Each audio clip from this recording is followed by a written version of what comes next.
Welcome to the Orthopedic Indications channel, where we discuss medical education for medical sales consultants and reps. This is by Dr. Michael Campbell from Atlanta Orthopedic Group. And, I think this was a pretty popular case on OrthoBullets in terms of just bunions. We see it all over online now. Who can have the most MIS bunion, whether you fix it with a screw, whether you fix it with a almost intramedullary rod, whether a staple, plate, whatever fixation. And some people are now doing no fixation at all, while others are doing just a, like I guess, metal-free fixation. I think it's one of the most definitely variant procedures that we see right now in the foot and ankle world. What do you think, Nick? Yeah, I guess what I was going to say is there's a ton of opportunity with bunion surgery. If you have a new product out there, it's a great place to target, whether fixation, if it's a lapidus, if it's an MIS, like however you want to approach it. There's a lot of opportunity. Yeah, and I guess, so here we have a 52-year-old female. Looks like she's otherwise healthy, I think, for especially for the purpose of this case. But Nick, what do you see when this patient walks into your clinic? What do you think? These are cases that you groan a little bit when you see these come in, because these can be really tricky to manage, and you kind of already get the idea. You see the valgus deformity of the big toe and then the lesser toes, and so you already know, like after you've seen this a couple times, you already almost know what the x-ray is going to look like. And so there is definitely an internal groan, and then you're just hoping there's arthritis in that big toe. That's what I'm thinking. I'm like, I hope that joint is totally arthritic. That's what I'm thinking. Yeah, and you can just see here too. Notice too, I think he did a really nice job here of showing the rotation of the hallux as well here. Absolutely. Yeah. Right? It was very thoughtful. Yeah. It's not just a valgus deformity, there's rotational deformity too. And you can see that here, how that toe is rotated. So, and you're right, this x-ray, you're disappointed. There's no arthritis. Really. No arthritis. Yeah.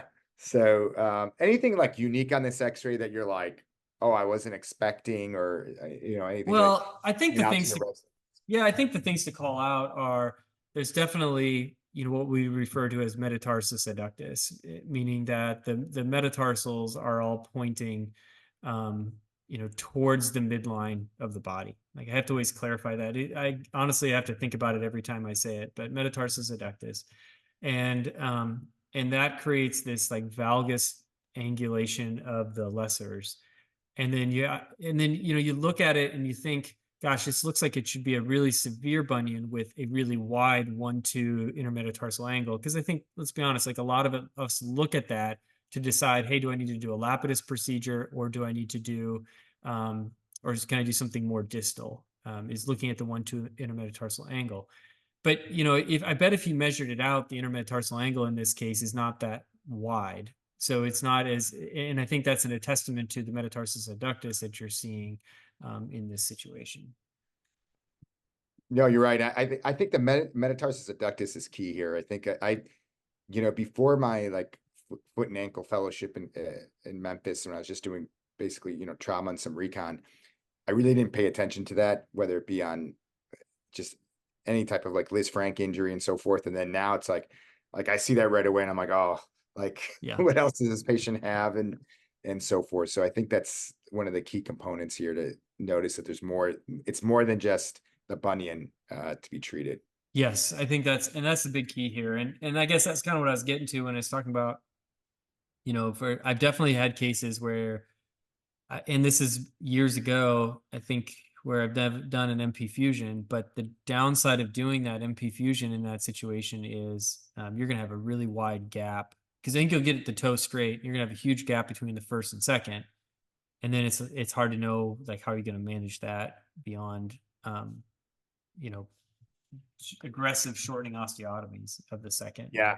I've done that before, and I've ended up with obviously a really wide foot. Yes. And then the bunion looks okay, but I don't think the rest of the foot does. You make the x-ray look okay on one spot, but the rest of it doesn't look that great.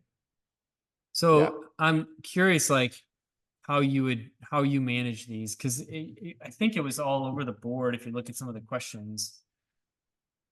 Yeah, so this is like this one's like, you know, I'll admit I don't do too many bunions right now unless it's for fusion, like you mentioned. Yeah. You know, the I guess with my, I do mostly post traumatic or recon. So I do see more traumatic bunions than I ever thought would exist in my life, but they do exist after foot trauma. But yeah, so this one, I'm thinking, you know, to correct the metatarsus adductus and then do I'm more of a fan of a lapidus. I have not done a lot of, I did a few, but not recently, the MIS bunions, where people are doing like the huge shifts of the, metatarsal head.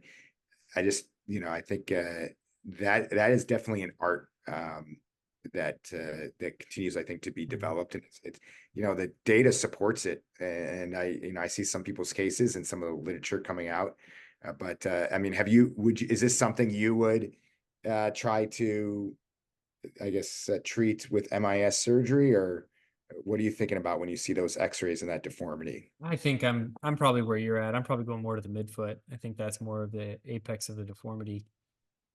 So I think that's probably where I would approach it, with like a midfoot fusion lapidus, a type of situation, as opposed to an MIS. I know people can do it and they feel comfortable with it. I think that, in my mind, this is a lot to manage, and I do worry about getting it. I don't know, can you go back to that AP? Because I get one of the questions I had is ability to shift that metatarsal head over far enough is a pretty bad deformity. So even if you get the osteotomy done and distally, like a mica or whatever, then you have to shift that pretty far over, and the second metatarsal starts to get in the way there a little bit as well.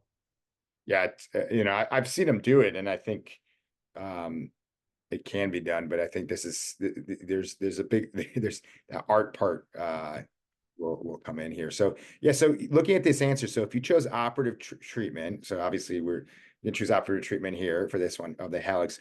What type of treatment would you perform? So you mentioned lapidus. I think I had a case like this, and for full disclosure, not that long ago, and I managed it with first, second, and third TMT fusions, which I guess is my answer to a lot of things. And so, lapidus on the first, and then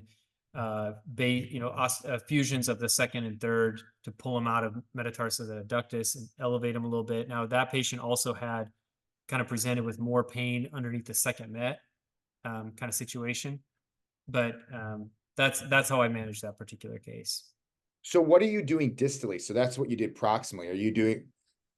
Well, would that work in this case is the question. Like, how much correction are you going to get? And I think, you're probably not getting full correction of the lesser toes, like the MP joints. And that's where you talk about maybe you add in a while to derotate that. Or sometimes they talk about doing these, like, what Dr. Anderson called the Aikinet, an Aikinet at the base of the proximal phalanx to get rid of that. And you kind of leave them with a little bit of the Z deformity, but it can help clinically kind of pull these into a little bit better alignment. Yeah, and it's interesting. So if you look at these answer choices, you see quite a lot of people chose lapidus. You can see here 41%, or some combination of a lapidus, right? I think that's the main thing. So over 50% of people would do lapidus plus minus something, and I think that's a good thing. A lot of times for these bunions, it's not just one procedure, right? There's, like you mentioned, whether it be the procedure on the metatarsals or an Aikinet, you can't just think about, oh, I'm just going to just do the lapidus, fuse one thing, or do one bunion, do one part of the correction and be perfect. I think that's very rare. Yeah. In these cases. Let's see here. So with osteotomy alone, so when you're doing, the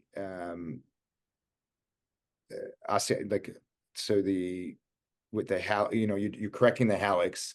What other what else do you think you're sometimes doing with like the phalanx and everything? Are you noticing that you're doing a lot of more Aikin osteotomies these days, or? I think so. A lot of the You're talking about the Hallux. Yes. Yeah. So in that case, I think it would add an Aiken into it, or have a low threshold to add an Aiken, because I think it gets it out of the way a little bit more. And I'd have like a pretty low threshold to add that in. Obviously, I think that's kind of a little bit of a game time decision. Depends on how straight everything else looks. Depends on like what the lessers do, maybe a little bit, because if those come pretty straight and they're impinging on the hallux, and you might add that on. But in this case, too, you might you might want to work from lateral to medial as opposed to medial to lateral. If that makes any sense. Where like, so if I'm doing a midfoot fusion, sometimes what I'll do is I'll go in, and they have the commercially available guides, but you kind of mimic that same thing if you're going to the base of the base of the second and third to correct something like this. So you take a wedge out of the second and third, and in that case, I'm kind of starting at the second and third, see what my correction is to get the second and third out of the way, and then that gives me a better idea of what I need to do to the first to get that corrected as well. So that's what I mean when I say like maybe working lateral to medial gets you a little bit is a little bit better way for me to work through this as opposed to medial to lateral, like in a midfoot injury we were talking about. Yeah, that's really interesting because it's yeah, I'm always going to medial to lateral, but that might be a much better way because, like you said, you create space and you see what else needs to be corrected that way. Yes. Yeah. And we mentioned this already. I think both of us would do this open approach. We would not do MIS for this, for the lapidus part or anything, right? Are you using any like Shannon Burr for this, or is it when you do a lapidus, are you just opening it? I'm doing those open. I have tip of the hat to those who can do them MIS, but I'm doing those open at this point. Yeah, me too. Especially if you're doing it like a lap I did do a few times and had, I would say, good success, reasonable success. I used one of those intramedullary devices. Yep. For the distal metatarsal osteotomy, and it worked well. Those I would do MIS because then I feel like it was like bring me back to trauma, right? Yep.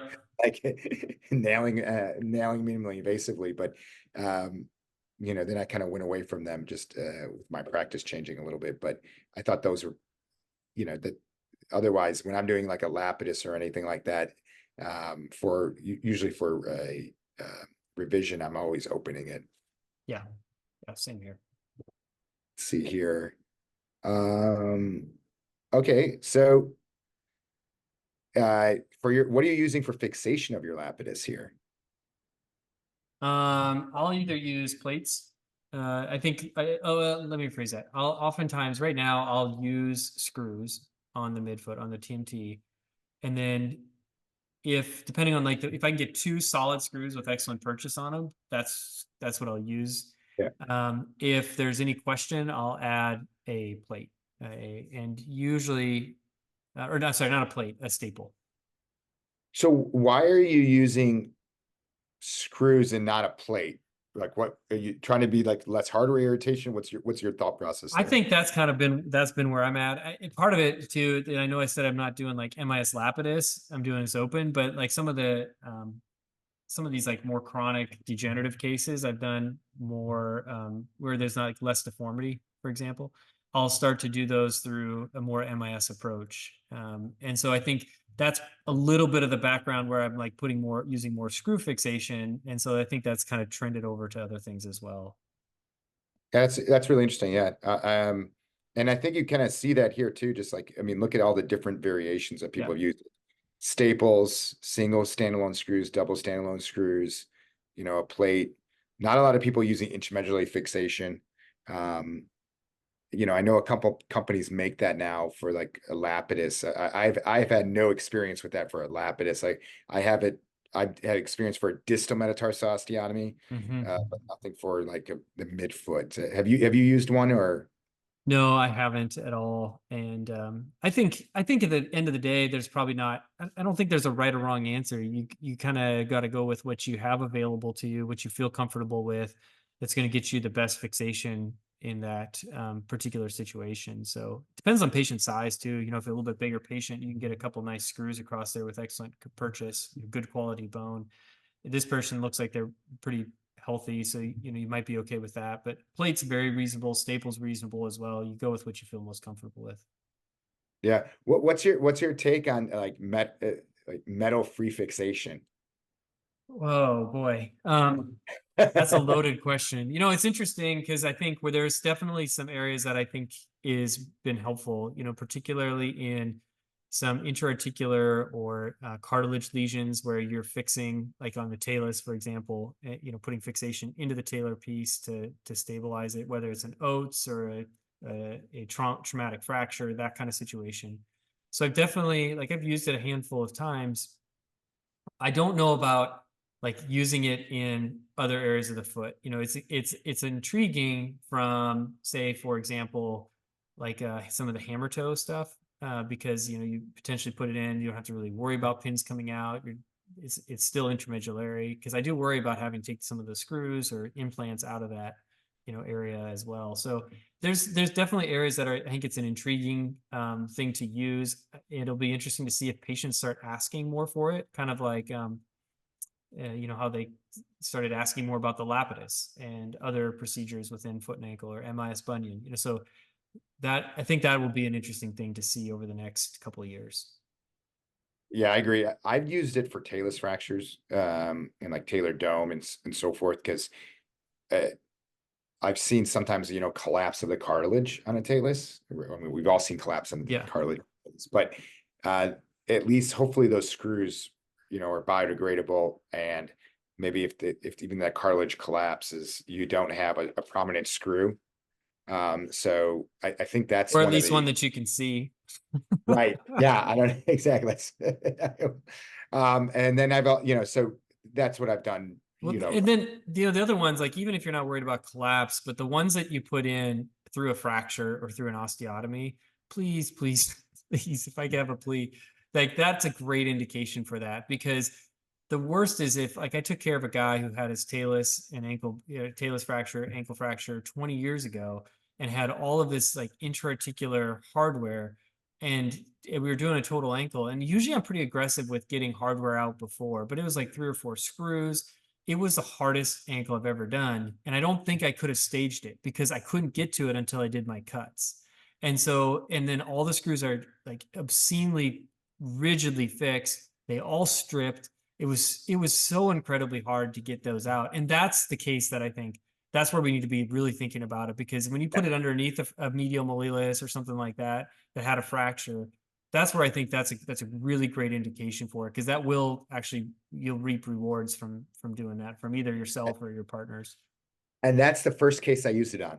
Yeah. Actually, I did a medial mastostomy because I had that same issue. Yep. Where I take it out and I'm like, I never want to do this again. Yes. Yeah. It's awful. So, Absolutely awful. Yeah. So, and here's another question. You said you might fuse, multiple TMTs, and I mean, that's like if you look at some of the data here from this question, a lot of people would be fusing the TMT joints, just like you said, because of that metatarsus adductus. So, and it's hard though. I mean, you have to take a pretty big wedge. That's a big area to work. I don't think that it's necessarily going to correct it as much as you might think. In this particular case, one I was referencing had a little lesser of the the MTP joint. So I think you need to be, if you did that, you need to be prepared to do something else if you're going to go that route. Yeah, and it's like, look at this question. I mean, just briefly, it's like, chose a lapidus with or without osteotomy, what lesser toe procedure would you perform? And you could just see how many options there are, and this is not all the options. And I think this is where, like, there's the art of a bunion, right? Like it is, when I see them, whether it be online or, at conferences and so forth, I think this is where, experience really comes into play. And Most definitely. I think that's a great point. And I think you probably need, this is a pretty advanced level case for sure.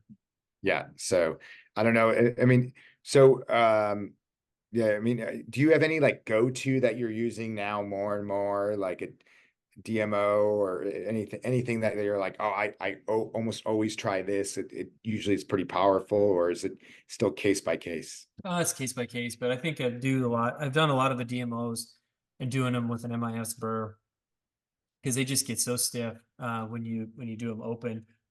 It's a little harder to control, like dial in that reduction. this is anecdotal, so I don't know if there's any be interesting cadaver study, but when I put the burr in and you kind of do that sweeping motion to do the osteotomy of the second and third metatarsal, I try to sweep it almost the way I want it to rotate. And and I don't know if it works or not, but kind of like if I want this, like in this case, I would want the metatarsals to kind of to turn from lateral to medial. So I'd put it in on the medial side and sweep that way as I go across and see if that would help. But that's totally an anecdotal thing. I'd love to do like a cadaveric study to see if you actually change rotation or not. Yeah. So what do you think about his final X-rays here? It looks beautiful. It looks so good. You can't say enough about first off, that first looks good. I don't know what his lateral looks like. Honestly, like in this, it's easy to get you forget about your sagittal or your lateral, so it's easy to get that first ray dorsiflex too much, and you need to make sure you restore your plantar flexion in these cases. And he did a really great job of doing that. Added the Aiken in. Looks like he added some Aikenets to the second and third, and I think even the fourth. It looks like there's a little osteotomy there. The question I had, and that's a great clinical photo, the patient should be extremely pleased. Some of the questions I have on this particular case was, did they do osteotomies of like the metatarsals? Did it say there? So one. arthritis of the metatarsals 1 and 2, medial eminence resection, distal soft tissue release, medial capsular imbrication, Aiken, obviously proximal phalanx varus producing osteotomies for toes 2, 3, and 4, and post-op taping. So I don't think they did anything No. to the, and so I think what's so amazing about that, maybe that's the power of the Lapidus a little bit, but there's still got to be some residual metatarsus adductus of the second, third, fourth metatarsals. It doesn't really look like it there, so it's an interesting case to show. And you see the Z deformity of the phalanx or the phalangeal osteotomies of 2, 3, and 4 as well. But that looks excellent. Really well done. And he, yeah, I'm impressed, especially the clinical photo then too. You wouldn't recognize the foot if you go back up here. I mean, that's quite an impressive change here. I can't show them side by side, but definitely an impressive, result and so forth. And seems like, like everything healed very nicely in terms of even the incisions, the cosmetic result, which I know is not supposed to be the main goal of the surgery. But, function probably hopefully follows some form here. Yeah, for sure. It's a good tip too, because even if you kind of fall into the camp of saying, you know what, I'm still going to do like an MP fusion for these cases, which is, I think, actually is still a reasonable option for these. It's a pretty good case, but using the osteotomy, the MIS osteotomy of the phalanx and taping can be a really powerful tool as well, because it looks like that's what they did on the second, third, and fourth, and kind of just keeping that in your tool bag, even if you were approaching the first in a different manner. Because if he didn't do that, I think you would have seen a really big gap between the first and second clinically. So it just shows this is an advanced bunion case. This is not I think people coming right out of fellowship or training, I maybe try like a little bit more standard bunion before tackling this one, because I think this one has a lot of different options and a lot of things that can a lot of ways to handle it, and a lot of potential complications as well. Yeah, for sure.